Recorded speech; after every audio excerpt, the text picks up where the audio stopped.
many things connected to this fight. The mega fight that is Floyd-Manny set for May 2nd, but the contract still not signed. I am Jim Baskel. Let's bring in Darren Ravel. And Darren, this is such a big fight. We've been talking so much about it, but there are so many things connected to this fight that aren't done yet. Why isn't the contract not signed? Well, I had a chance to speak to Bob Arum, who is, of course, the chairman of Top Rank, promoter of Manny Pacquiao. He said he hasn't signed the contract because the contract is different from what the term sheet was. Basically, he wants to be a signatory, which means that Top Rank would be co-promoters in every aspect of the fight with Mayweather Promotions. Mayweather Promotions basically says that's not what was in the term sheet. That's not what we agreed to. And it looks like Manny Pacquiao put on his Instagram before he deleted it at least a piece of that term sheet which suggests that at least Mayweather Promotions is the sole negotiator. So there's semantics going on, Sure. But all we know is everyone thinks there's going to be a fight, but as scary as it is, the T's aren't crossed and the I's aren't dotted, and tomorrow's 10 days out.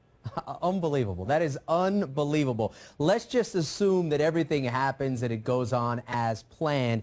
Despite the fact that there's no agreement signed, that means no tickets printed as well. How much of a nightmare with regards to the logistics is this going to be to kind of get this all taken care of in less than 2 weeks? This is a major nightmare, Jim, and I think MGM is starting to feel the pressure.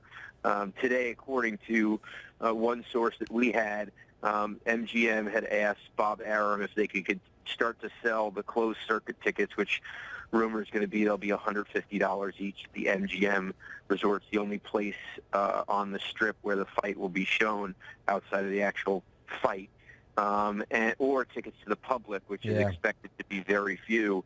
And reportedly, Arum said no. So we have none of that sold. Everyone says, oh, there's not going to be much for the public, so it doesn't really matter. But we don't have a distribution system whereby it would be electronic. We don't even know how they're going to distribute.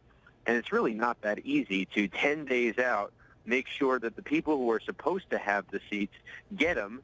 And, 17,000 people get the seats that they were promised. I have a feeling that there are going to be a lot of disappointed people who actually show up in Vegas, are promised seats, and actually can't get them, or the lines are just going to be ridiculous. It is not going to be smooth sailing by any stretch of the imagination. Unreal, unreal. Arum and Floyd still having issues with one another, despite the fact that they agreed to a fight. Loose ends still to be tied up, like the contract to be signed. ESPN sports business reporter Darren Ravel, thanks for some insight. Thanks, Jim. Don't forget to keep it locked to ESPN Online TV for everything Floyd and Manny, the big fight coming on May 2nd. I'm Jim Baskel.